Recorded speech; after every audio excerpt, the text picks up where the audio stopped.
magbigay at magbataw ng tukunyas, dos, o tres.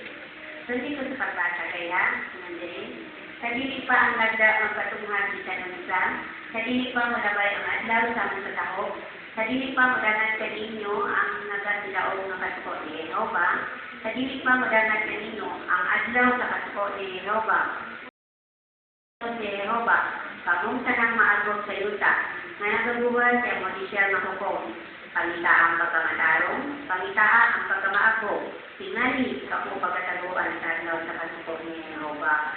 So, ato na din nila ang wala naman ng sagdan. Nanawa ko sa verse 3, na yung klase niya, panginang pagkamaakot. Nasusibot ba sa buta ng pulo ng pagkamaakot?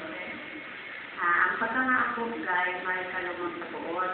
Usapan din ka na ito, mga ulahutay, mga bailugon. Kakadaon na din sila yung mayugot, mapitan, o malimalot.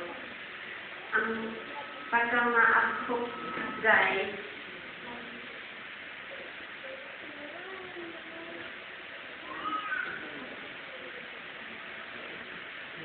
Nay, kaya mo yan, Nay.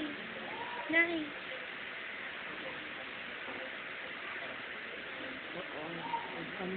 Maasay ko ang sibot pa sa pagkamaakot.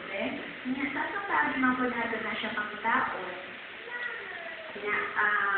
Paliho ko gataw sa unang klase sa verse 3, guys, nandiri, panitaan ninyo sa Jehova.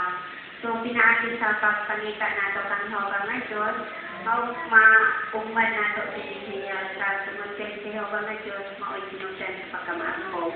O kinahanglan nandiyan guys na pagkakatan kita sa mga sugdanan o mga instruction ni Jehova.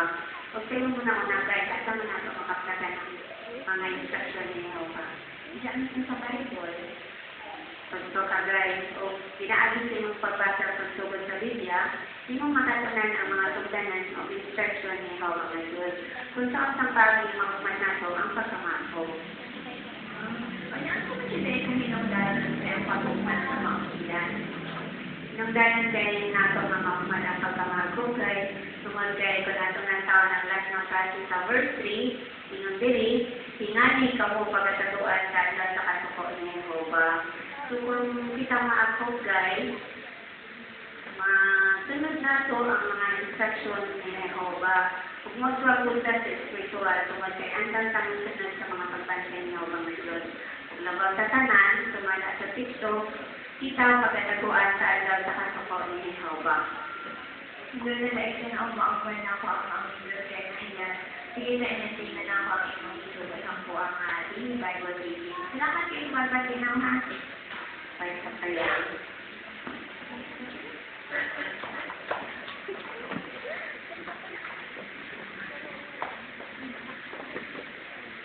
Ibatid ka ni Sister Alarcio sa atong textbook sa page